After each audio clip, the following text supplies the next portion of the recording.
CFA are assembling an armored column to the north of Nova Braga Airport. Your job is to wipe them out. Listen to the tape for the contract details. Just be aware that the column's commander served with 5 Commando and later made a name for himself in South Africa's 32 Battalion. He's a hardened veteran, so don't take it lightly. Boss, I have a report from the intel team. The targets are now on the move. I've sent the predicted route to your iDroid. Check your map.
Check your iDroid for the details.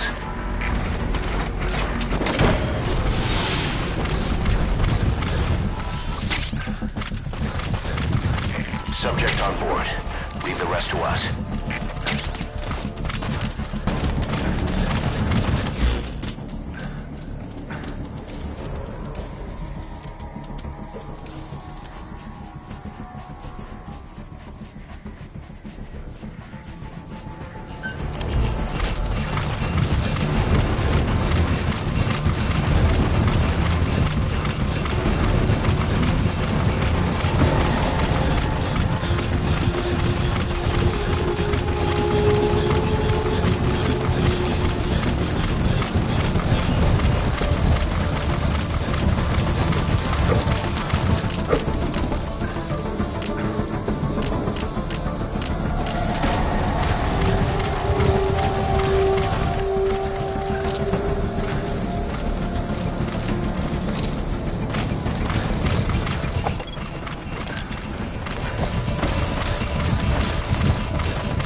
two.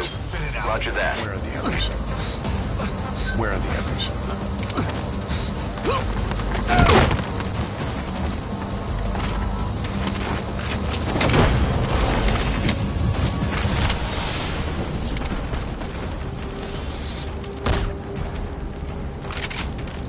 You gotta extract him.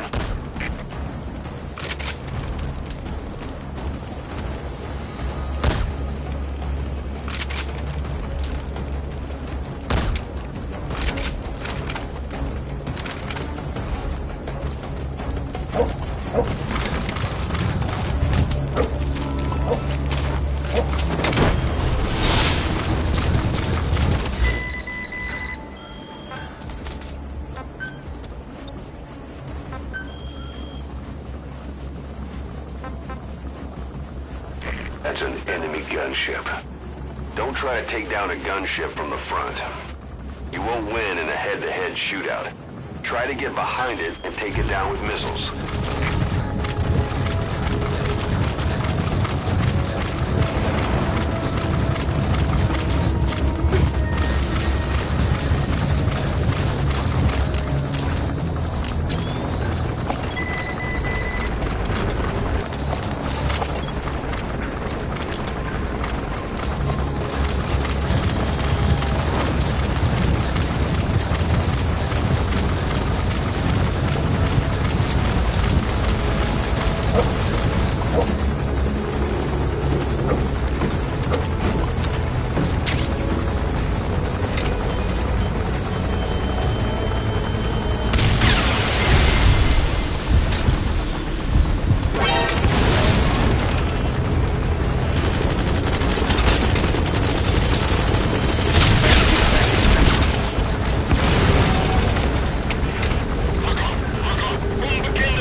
Where are your friends? Spit it out. Where are your friends? Talk. Where are the others? Talk.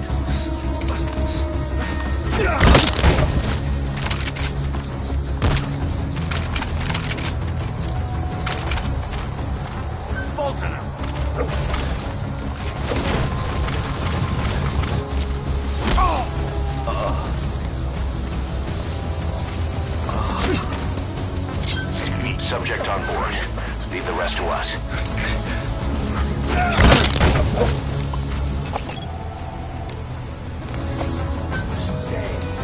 Extract!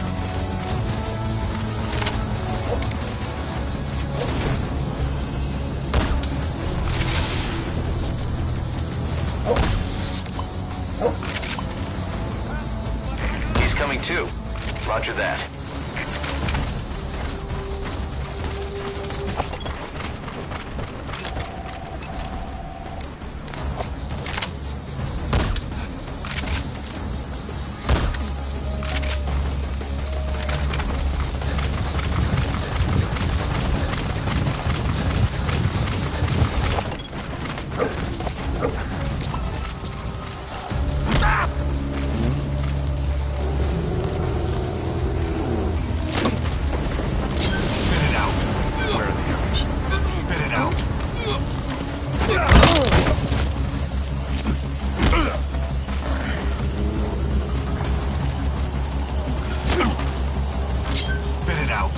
Where are your friends? Speak. Go get him.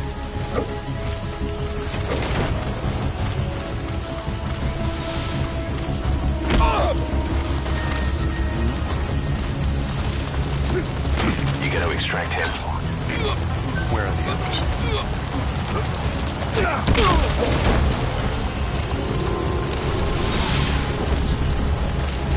Extract. Subject on board.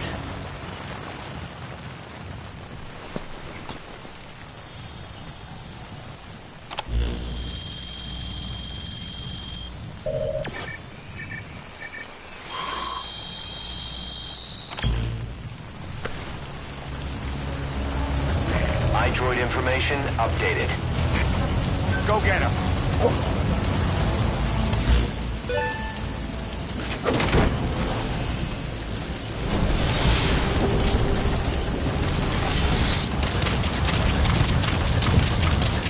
You gotta extract him.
rest to us.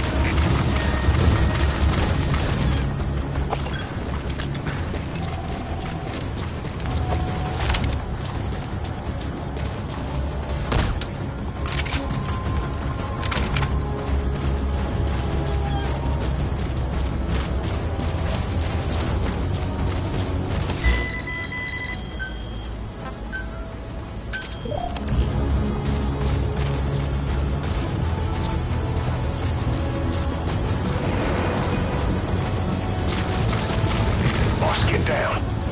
The enemy sniper. Stay low and crawl along the ground. That should enable you to sneak past enemies.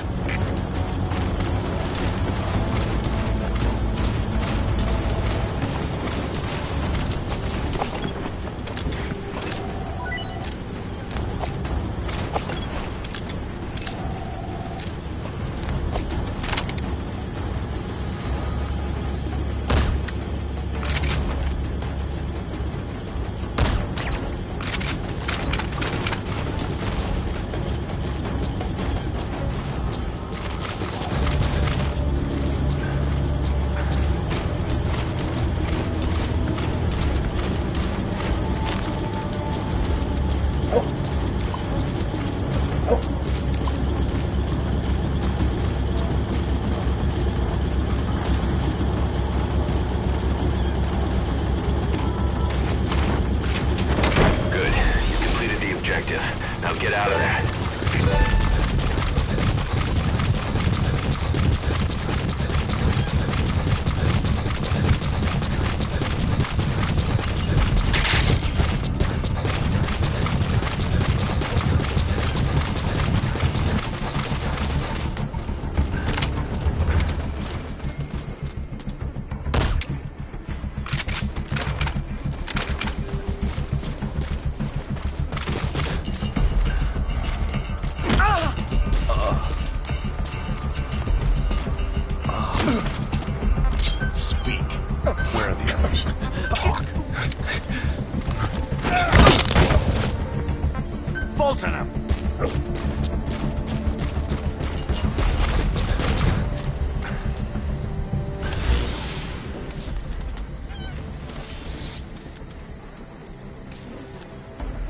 He's coming too.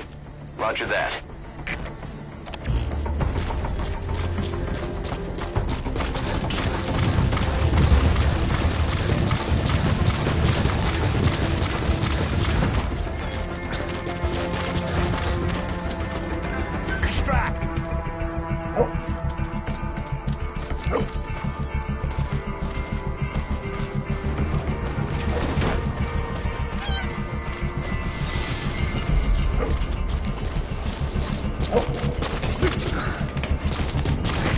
Extract him.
Subject on board. Leave the rest to us. Extract!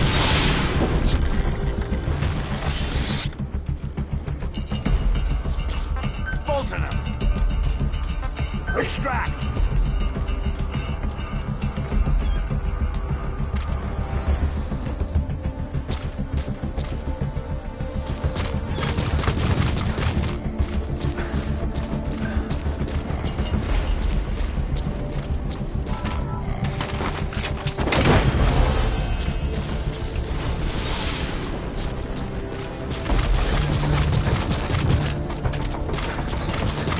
coming too. Roger that.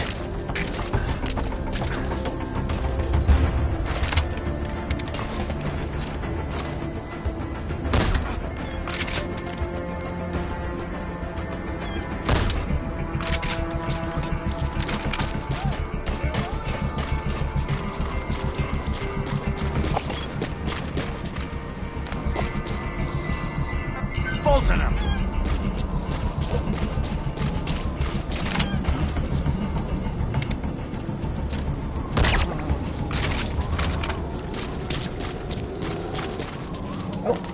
Go get him!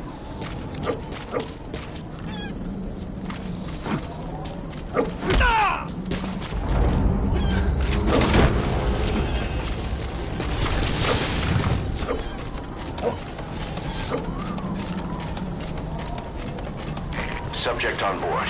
Leave the rest to us.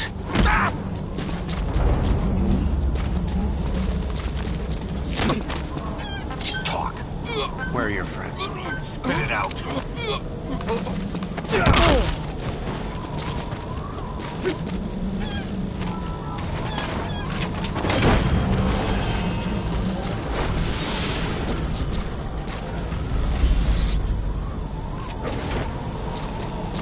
He's coming too. Roger that.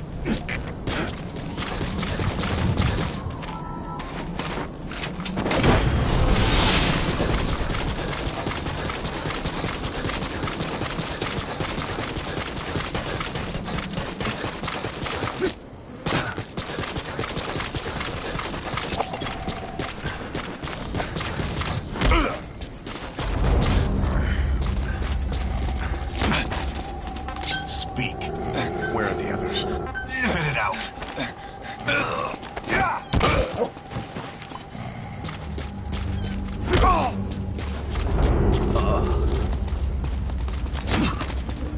Talk.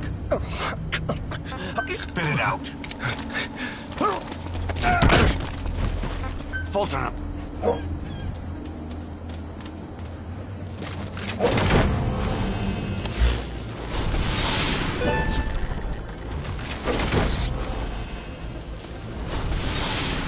You gotta extract him.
hot zone. No enemy forces in pursuit.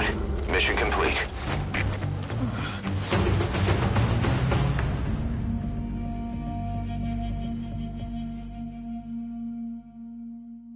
Mission complete, boss.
Boss, as we suspected, the mastermind behind the kid's escape was Eli.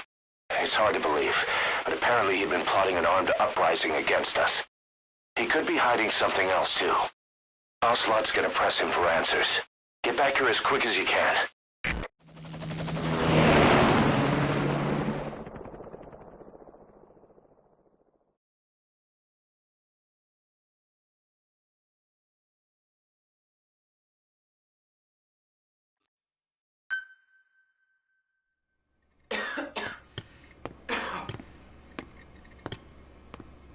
Where is he? I told you. Your father's not here. They're back. Yes, they're back. But don't get any bright ideas. Your quarters are under full surveillance. Your weapons privileges have been suspended. No more uprisings for you.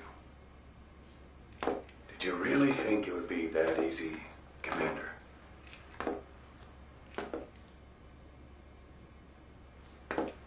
You'll get your boys back. They'll even see the boss, too. But first, I need to know what you sent them to do. They wanted to leave. To their homelands. They wanted to go home.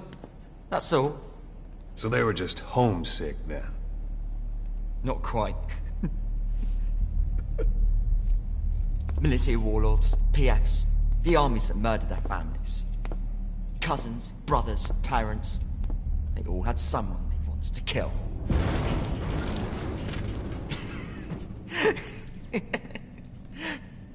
I told them, last chance to face the world with no regrets. Last chance? You better be ready for your drag back here. Ready to face the world as enemies.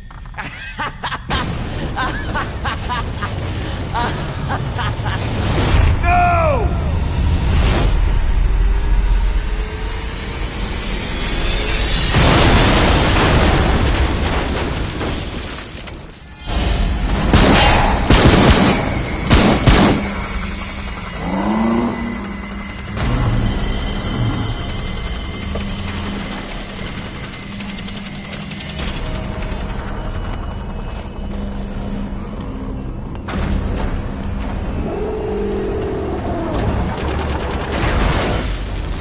Not like you!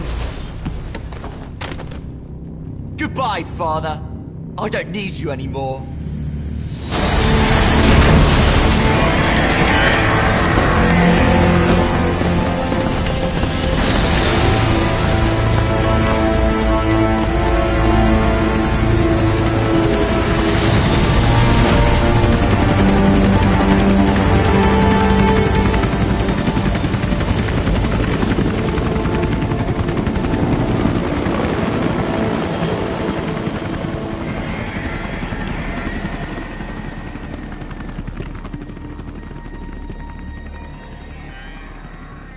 Ralph really an accident? Or did Eli just rig it to stir up the boys? Either way, he had to have been planning for this all along. Bidding farewell to the world.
Boss, we're looking for the kids in Sahelanthropus, but there's still no sign of them.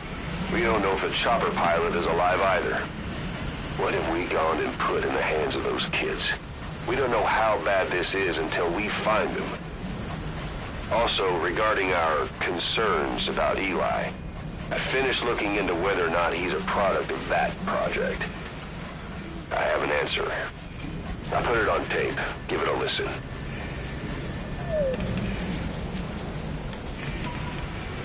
Boss, I've updated the mission list. We've received some new job offers. The details are on your iDroid.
Boss, we've got the results of Eli's genetic tests. We can finally put this worry behind us.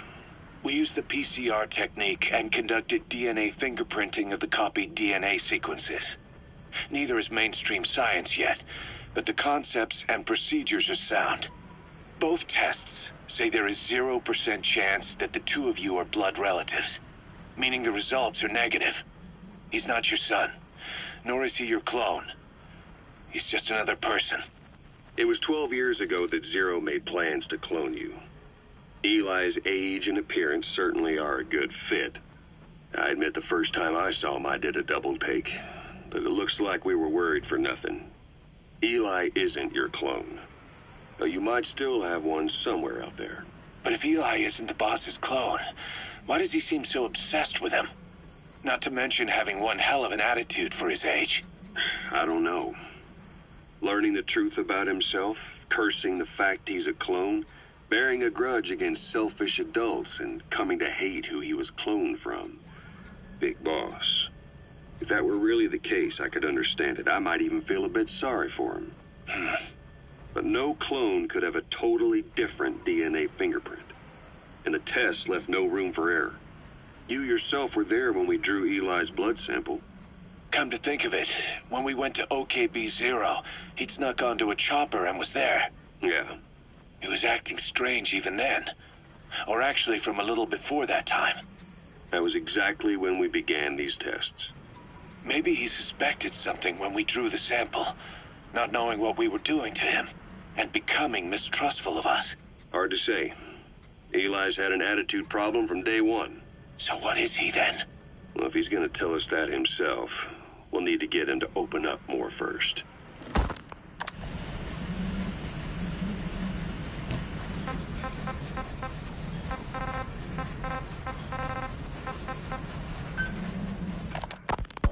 Skullface, real name unknown.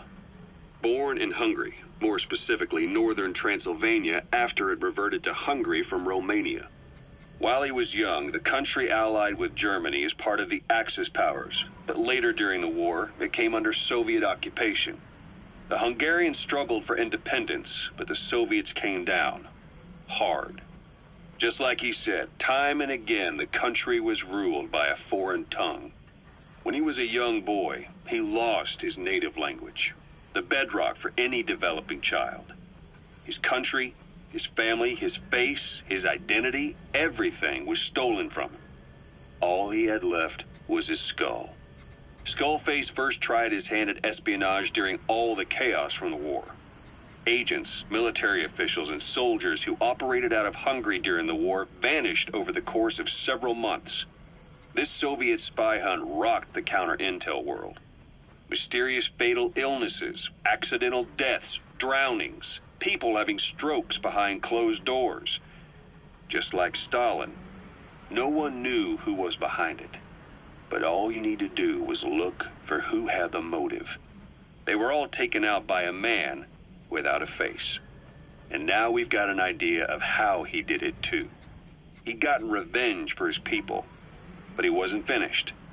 Skullface defected to the West, eventually ended up with the SAS.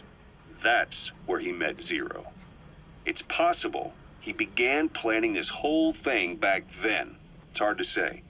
In any case, Zero made him his XO. He always did have a thing for oddballs. But this one was set to lead a unit no one else would know about. When Zero created Fox, he also formed XOF as a support team. An unconventional special forces unit designed to support Fox, make it stronger, with Skullface giving the orders. Zero never even told the boss about it, nor the CIA, naturally. If Fox was Zero's silver bullet, XOF was the recoil when he pulled the trigger, just like Newton's third law. While you were with Fox, Skullface was operating behind the scenes, sometimes as your backup, sometimes as a mole or a scout, sometimes as your cleanup crew. Fox's tale, making sure the mission succeeded and that you survived. We We only have his word to go on, but Skullface's goal was revenge against those who'd use language to subjugate people. Those corrupting a people's identity by forcing a new tongue on them. Those using the power of language to control information.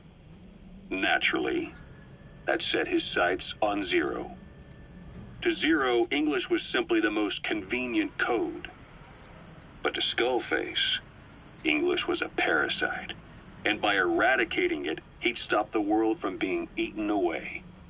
If that didn't work, he was ready to see the world scorched by nuclear fire. To save language, culture, and race from annihilation, he was willing to overstep the hands of the Doomsday Clock. That is, of course, if you believe anything he had to say.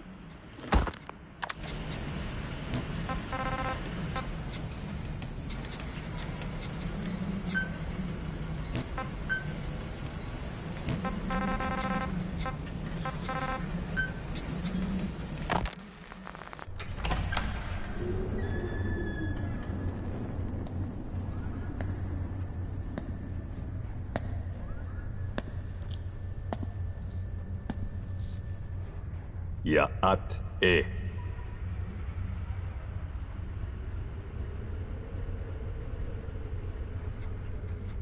You disappoint me. Have you forgotten my face? Leave me be. You won't respond to anyone else, so I figured it must be me you wanted to see. But now you won't even look at me. Have I not suffered enough? Not until you've eased my suffering first. To tell you the truth, old man, I'm in a bit of a bind. It's about your children. You know what I mean? The parasites. The ones that infect a man's throat, killing him if he speaks their language. They must not be allowed to multiply. You are allowed to live only in order to help me. But you don't want to, do you? So why not choose death instead? Because you want to protect the Diné and their land from me. That's your purpose, isn't it? Don't lose sight of that now. It's in your interest to cooperate. Because if you don't... Madness. The parasites can't detect your people's tongue. So I'll just have to resort to more heavy-handed means. I have the greatest respect for your people. I would rather avoid such a thing, but we don't always get our way.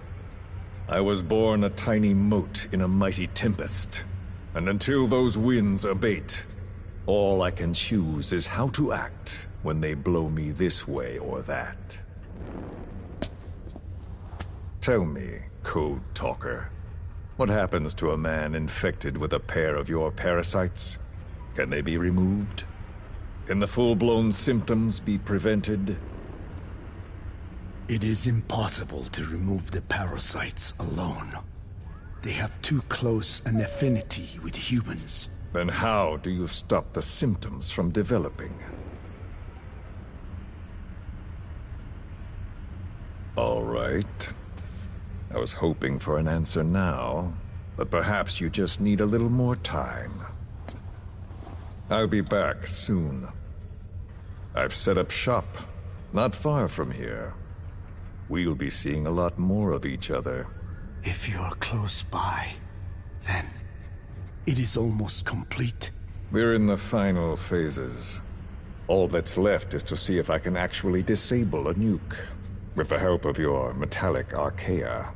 Once that's done, I won't have to return here again, and your suffering will end, as will your people's. We're almost finished, Code Talker, each in our own way. My only regret will be not finishing you. There's nothing stopping you. I'm only alive because you want me that way. Ridiculous. As you wish. My regret is this misunderstanding between us. You and I Our goal is the same. We should be working together. A symbiosis. You do not know my mind. I simply want the Diné bloodline to endure. Really now? You're just another mote in the storm. How you react to all the slings and arrows, that's what counts. That's why you call those squirming monsters your children. What I have done is forbidden. Forgive me, all of you. The world should be left the way it is. You of all men should know that.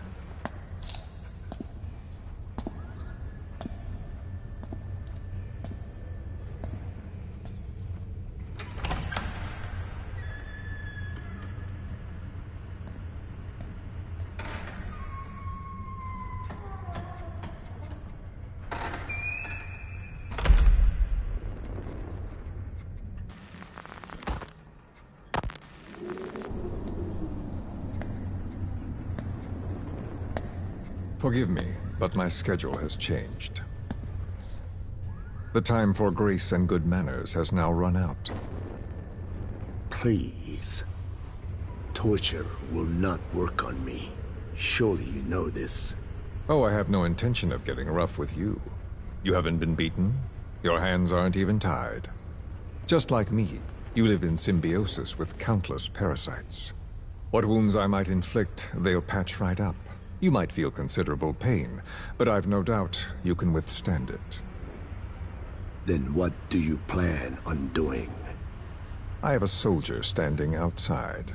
Nothing special about him, except that he always obeys. I have given him one instruction. Whenever I ring this bell, he passes on a message for me. That message is simply, go. What is this? After that, though, it gets complicated. The message will arrive at a room. A little bigger than this one. Nothing special. Some of your people are in this room, surrounded by my men. Enough of this. They pick them at random. No regard for age, gender. In that, I suppose, they're different from you. Not as discriminating. They tied them up, one by one. Blindfolded them. We had to maintain order, you understand? You bastard. Go. When they hear that, my men will pick one of your people and infect them with a parasite.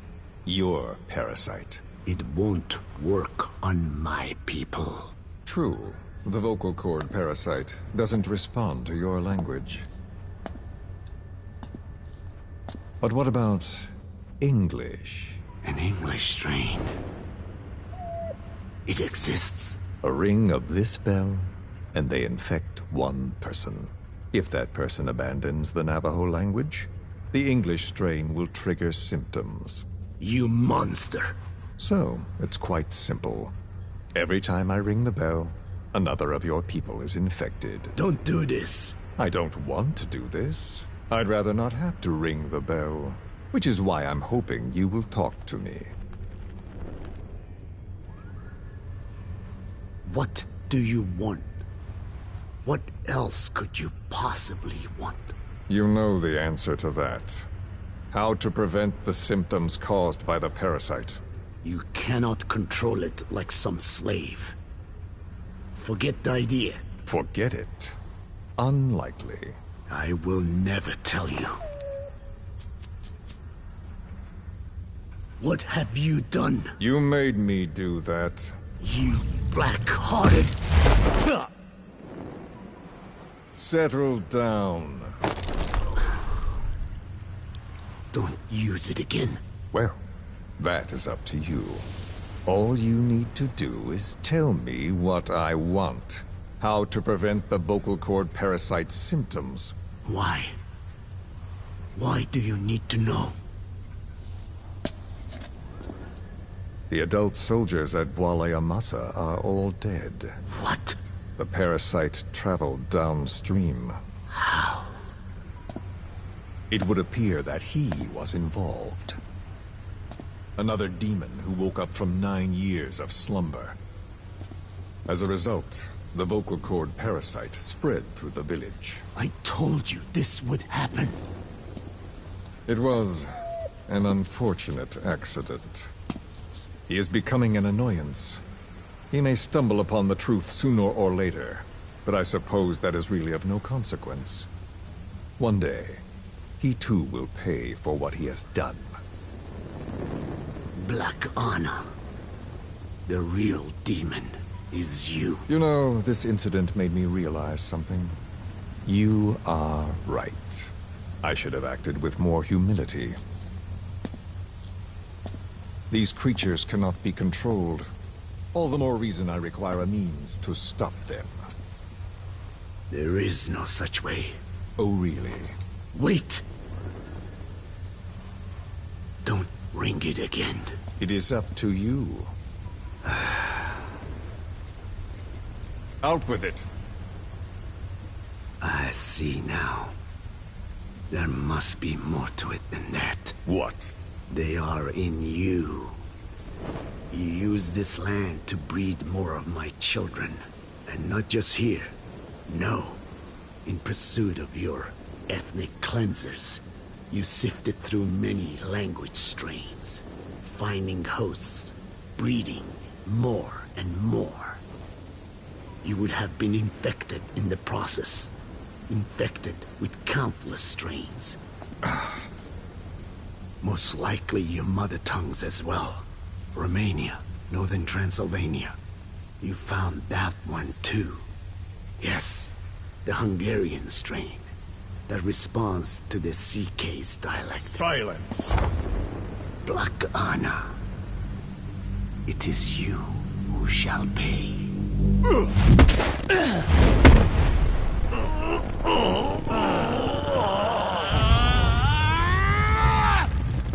Is this your retaliation, old man? Let my people go, and never bother them again.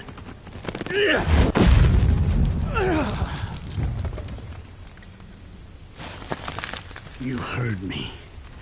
What now? What? No! What are you doing? I am not afraid. I probably have every language strain inside of me.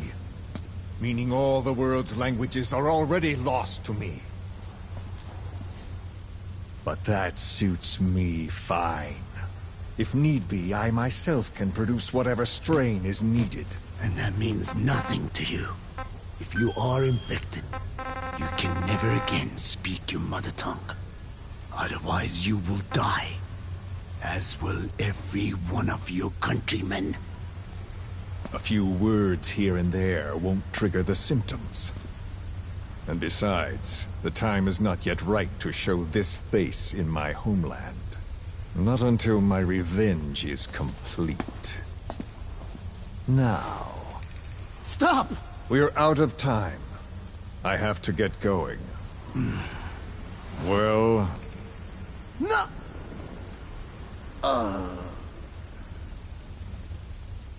Radiation. It's radiation. Radiation, of course. So it can be used. But how much? I do not know. Radiation denatures their reproductive cells, preventing them from mating. Same principle as the sterilization technique. The reproductive cells are more sensitive to radiation than the rest of the body. But I have not tested it. There is no telling what mutation could result, or how the host may be affected. Not to mention what could happen if this is done post-infection. I don't care. This plan goes into action now.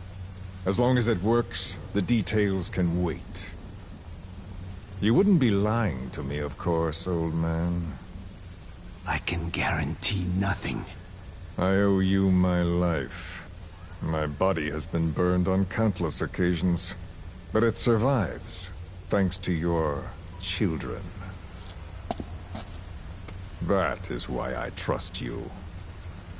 Then do not repeat my mistake. What's that? In the West, it is said that the Word became flesh and dwelt among us. In the East, it is said the man of flesh brings spiritual power to words. The people knew back then that these creatures carry the gospel. They do not belong in our hands. They must not be touched. How enlightening. I'll remember that. Consider this my thanks. What are you? Catch. No!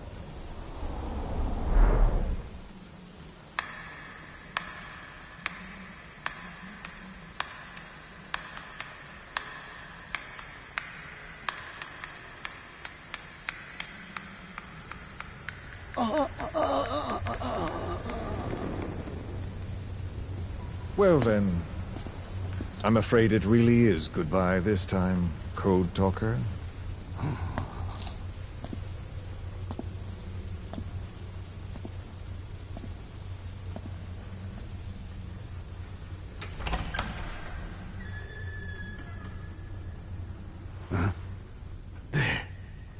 There is no soldier.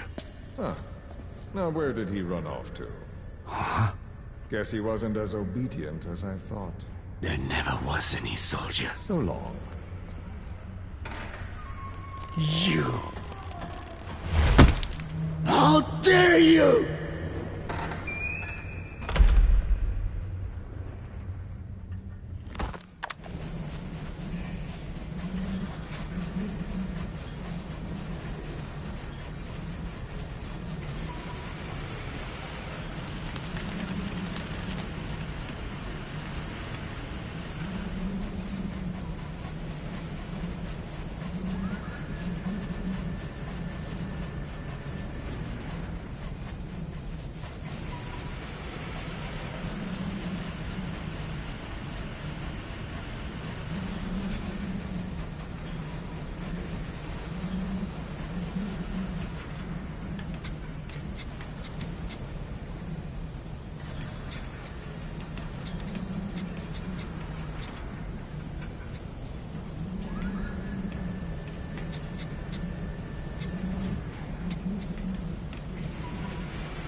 You know, when you brought back all the child soldiers who escaped, Eli knew they'd returned. Needless to say, nobody said a word to him. I guess they got a message to him somehow. Eli wasn't put in a corner in timeout. He was locked up in that room, completely cut off from the outside world. Then how'd he find out? There's only one possibility I can think of. The Soviet Union has been researching military applications for psi phenomena. Psi? Things like psychokinesis and ESP, extrasensory perception. You mean moving objects without touching them? Knowing what card somebody's holding up? Psychic powers? Come on. I thought that was just another bunch of disinformation aimed at the West. Just bear with me a second. One type of ESP is telepathy. It's the ability to know another person's thoughts through non-verbal means. You're saying Eli read our minds? It's the only idea that doesn't involve someone getting to him. Ocelot. Look, Psi research isn't some hocus pocus. It's all evidence-based, scientific... There's gotta be another explanation. Maybe one of the kids stuck a note to your back. I hope that's the case. But I am convinced that they have, or Eli has, a connection to some force we have yet to identify. You better watch yourself, boss. How am I supposed to do that? If he is depending on something for help, well, that's his Achilles heel. If you can figure out what that something is, you might be able to use it against him. I'll keep that in mind. Oh, and the medical team is looking after the kids left on Mother Base. For the moment, they don't seem too panicked. But boss, get this. Eli got those kids to plot their armed uprising as a diversion. Also, he could steal Sahelanthropus and escape. That brat got us good. Set us up and knocked us down. And then there's that mystery kid who was with Eli. With those two working together, I'd say things won't be over for a long time yet.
Welcome home, boss.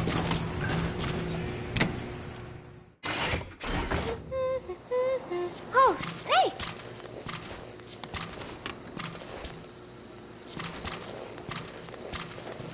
What is it, Snake?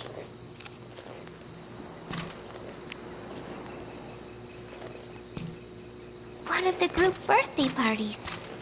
They are something to look forward to every month. Miller was so funny at this one. When is the party this month? Last month was... Oh, I cannot remember. It was... And then I... No, that is not right. But I am an angel of peace. I am a student. I am so tired. I will just lie here a while.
it from here.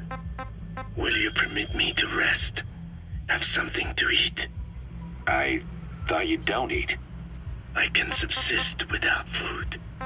But there is more to the act of eating than nourishment.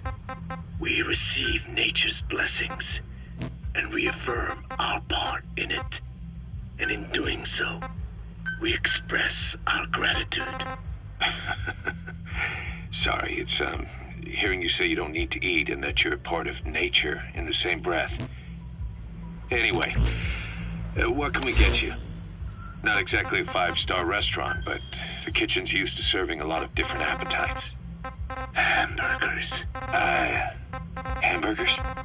Even we Dinne have become Americanized. I eat them often back home. And you just can't let them go. Well, as far as symbols of the American Empire go, hamburgers are pretty good. The victory of capitalism. Your people suffered so much at the hands of America. And you ask for hamburgers. We have suffered more than you can know. But I do not see hamburgers as an accomplice. A single dish, providing a balanced helping of nature's blessings. Meat, grain, and vegetable. How could anyone hate such a magnificent thing? Says the guy who can survive on photosynthesis. Balance has nothing to do with it. You just like a good burger. That is also true. Be warned, though. I have very high standards. Don't worry. I do too. All right, then. One good old-fashioned all-American icon coming up. I look forward to it.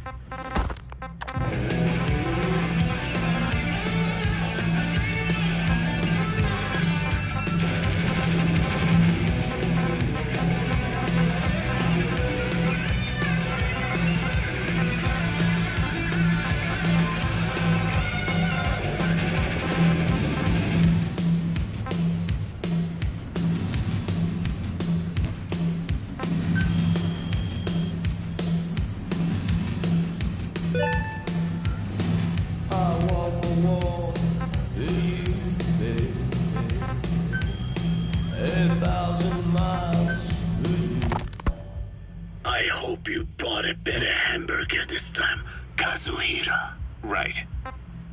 Well, the last one was lacking in every way.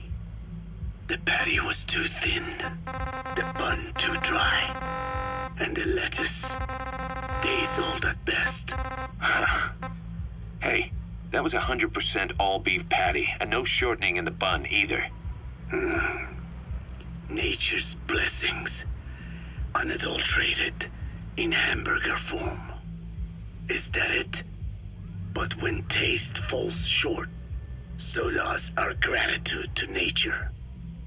Making such precious blessings unpalatable is sacrilege. I hate to admit it, but I think you're right. I should have known better than to settle for second best.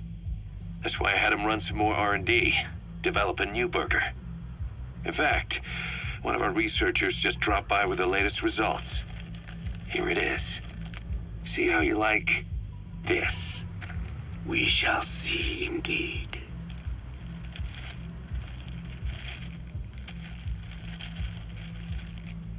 I thank you for this bounty, Mother Earth. So, what's the verdict? Not bad.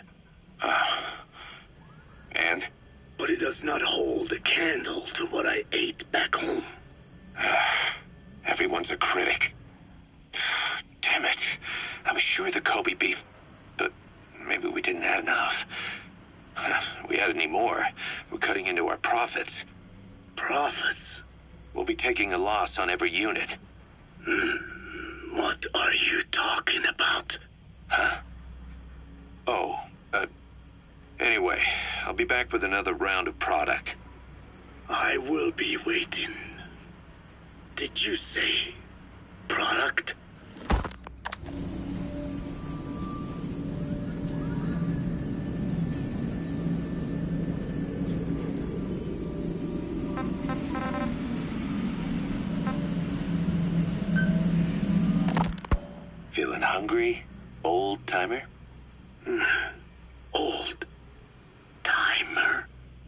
do not get hungry, no.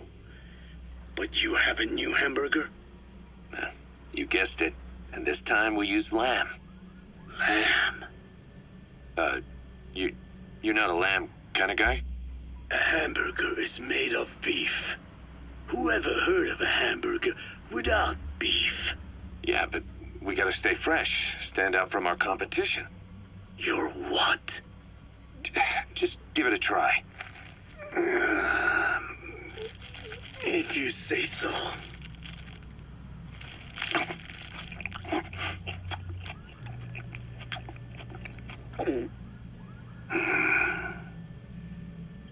Not bad. But I cannot call this a hamburger. I thought we were onto something this time. Maybe the problem is that it looks like a regular hamburger. Gotta think outside the box. Too much baggage if they come in expecting just another burger. Let's see, cotton candy? To make it look like a sheep? Yeah. Just a minute. You really think people would eat that? What is it you are planning? Are you using me? A taste tester? A one-man focus group? Well, actually, I've already started. I got a place called, Miller's Maxi Buns. You are kidding me. Well, to be honest, business hasn't been great. No one seems to like my, buns. The Ocelot said Diamond Dog's budget did not add up. But you don't mean to tell me. What? No. Our black budget's got it all covered. I'm not embezzling GMP or anything. Still, let's not say anything to Snake, okay? Very well. However, Kazuhira, it takes more than premium ingredients and a clever recipe to satisfy the palate. Okay, so what do we do? The palate seeks one thing: chemical additives. Chemical additives? There is nothing mysterious or spiritual about good flavor. The tongue simply identifies specific amino acids, which the brain then recognizes as appealing. Therefore, all that is needed is to chemically isolate those amino acids and incorporate them into your products. To be clear, I speak of flavor. The rest is irrelevant. That seems a little extreme. Do not forget that I am a scientist after all. And using science for the benefit of others is a joy. In seeking coexistence with nature's blessings, not everything can remain in its natural form. When we fall ill, we must be treated. Otherwise, that very nature could cost us our lives. Agriculture is one of nature's many blessings. But through that process, we damage the surrounding vegetation. Yeah. Whether it's a massive farm or a tiny field, we always leave our mark on the land. The same is true of parasites. And for food preparation. If tapeworms in the raw meat of another animal enter the human body, they roam around trying to find their usual habitat. Sometimes even eating away at the brain in their confusion. So in looking through a scientific point of view, you see the necessity for processing food. Yes, it is also sometimes necessary to eliminate certain parasites, or selectively use or even modify others. Alternatively, we could say that if a man is part of nature, the work he does is also part of it. What is important is the balance. Yeah, you're right. Thanks, old-timer. You really opened my eyes. I fooled myself into thinking people today wanted high-quality, all-natural goods. But my favorite burgers were never about that. What they want is something like the first burger I had in America when I went to meet my dad. A Frankenburger loaded with additives. That's the America I knew and loved. I'll be back in a jiffy, old-timer. My next burger's gonna knock your socks off. Kazuhira, wait. What is important is how we balance the... quick for a one-legged man. Frankenburger. What kind of a dive did your old man take you to?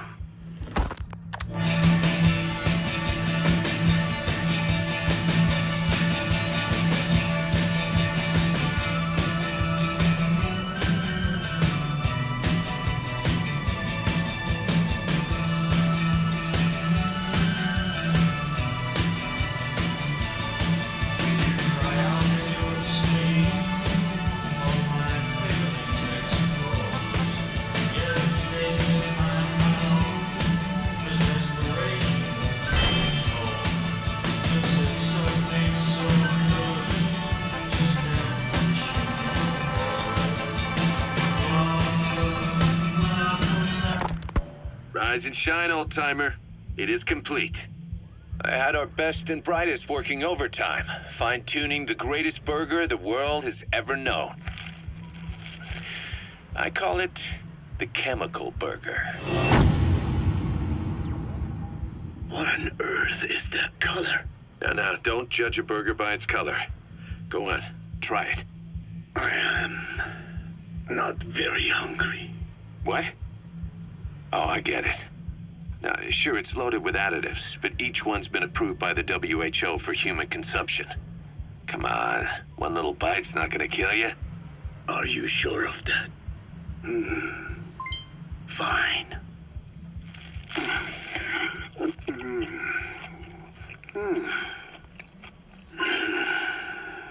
Well, what do you think?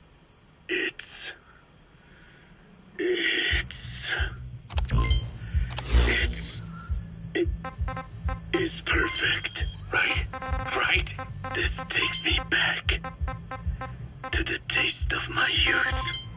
The neon signs on the Mother Road. Oh, I can see them now. So, what do you think of our signs now? And it doesn't just taste great. You won't believe how cheap it is to make. And because it's pumped up with preservatives, it won't spoil easily in regions lacking refrigerated storage or transportation infrastructure. This bad boy could even solve Africa's hunger problem. Excuse me? People will no longer fight over food or find reason to hate one another. Mankind will come together, reunited between these fluffy buns. Forget Pax Americana. Say hello to Pax Hamburgana. Pax Hamburgana. Skullface thought that destruction was the way to free the peoples of the world from American imperialism. But this is different. Tackling something head-on just makes for more conflict. Only by uniting the world can its various inhabitants truly become free. Having lived as an American parasite as long as I have, I know what I'm talking about. The chemical burger is poised to be the greatest liberating force the world has ever known. An ethnic liberator. Burger. Now all I need is a better brand image, starting with a name. I gotta run, old-timer. I'll catch you later.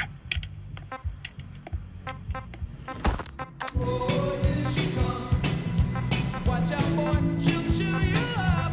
Oh, here she comes. She's a man eater.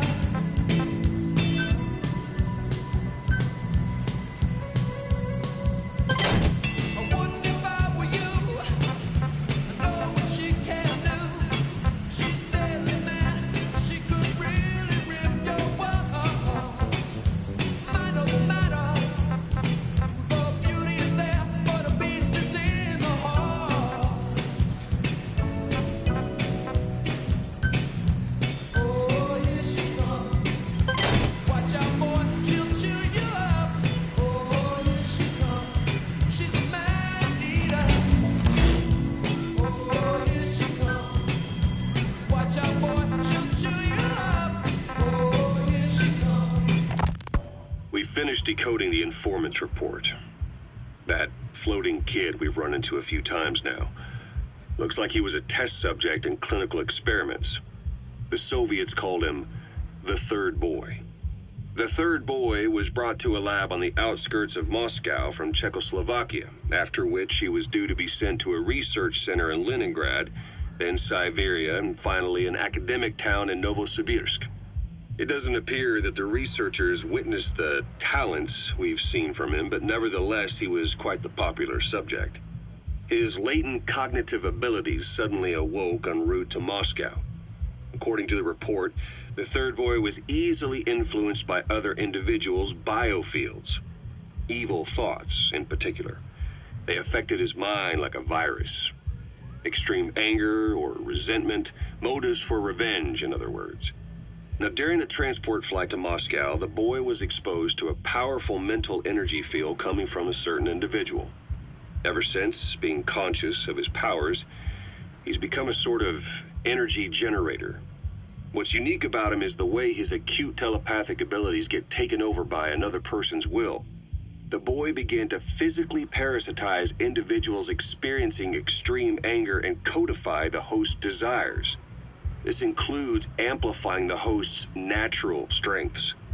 Or, in accordance with the host's desires, he can also implant program code in another individual, making them a puppet, essentially. Human neural synapses transmit weak electrical currents between neurons. These electrical currents, though at a level difficult to observe, warp the magnetic field outside the body. The Third Boy is able to pick up these weak fluctuations. Contrary to psychotronics, which involves controlling the human mind, his abilities as a receptor are too high. The emotions he picks up from another individual are amplified and unleashed into his body as they recur in his brain. They turn into microwaves, which then affect the physical world, triggering paranormal phenomena like the spontaneous combustion of organic matter or psychokinesis, moving an object without touching it. There's one other thing. While he's parasitizing a host, the boy's ego gets shut away, allowing the will of the host to take control of his powers, like some annoying static drowning out your own voice. That means he isn't responsible for what's been happening.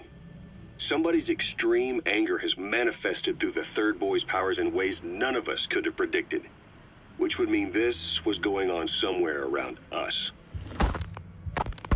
Looking back on it, a lot of things make sense now. The man on fire, Sahelanthropus, they both came to life thanks to the Third Boy's powers. Everything has been happening through him as a catalyst. We first saw him in the hospital on Cyprus. The boy parasitizing the man on fire's desire for revenge gave him his new abilities in return. He next appeared at the Hamid Fighters Fort where the honeybee was hidden. There, the boy parasitized Skullface's vengeful mind. He controlled Sahelanthropus, making it do whatever Skullface wanted. Same goes for when we extracted Emmerich onto the chopper. When he appeared at the Devil's House in Central Africa, Skullface's will controlled the man on fire via the Third Boy's powers. Everything is clear up to this point. But even the informant couldn't pinpoint who the host was in the cave within Serac power plant.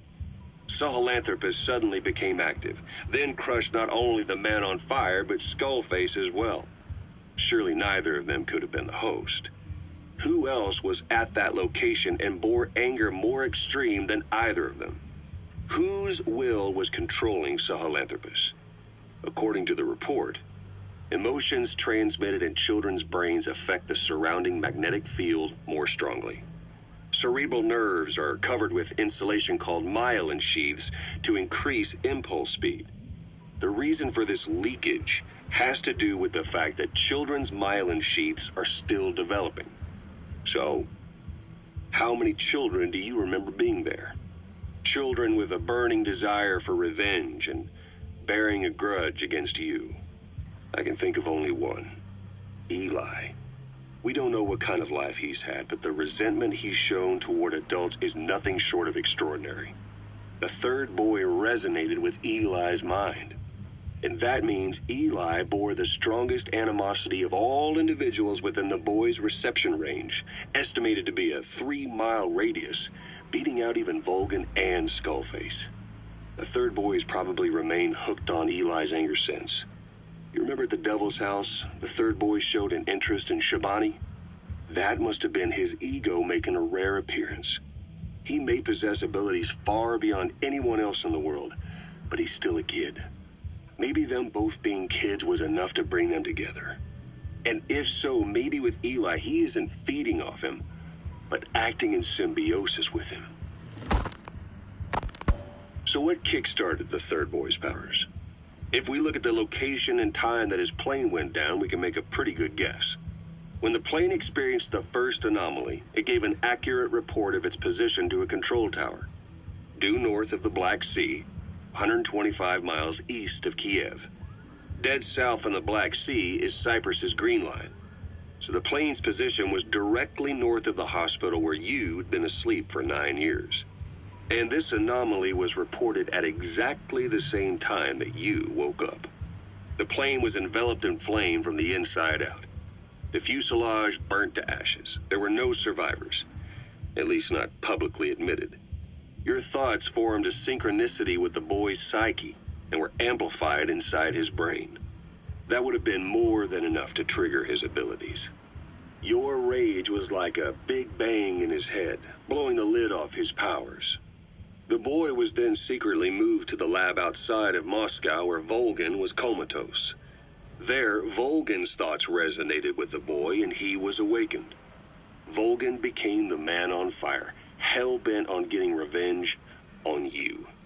His instincts led him straight to you. Skullface knew Volgin from Operation Snake Eater, or perhaps from even before. Monitoring this pair of extraordinaries, he discovered the hospital and sent his assassin and XOF. Skullface was probably watching the situation from close by.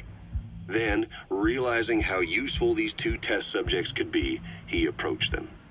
Reacting to Skullface's thirst for revenge, this time the boy let Skullface's will control Volgin. Volgin, at times driven by personal revenge, at times through Skullface's will, kept on moving, though his body was little more than dead meat. Perhaps there were moments where even your thoughts affected him as well. But without the boy's power, it was like the plug had been pulled from the socket. Everything was powered by anger, malice, revenge. This is how the end of the report sums things up.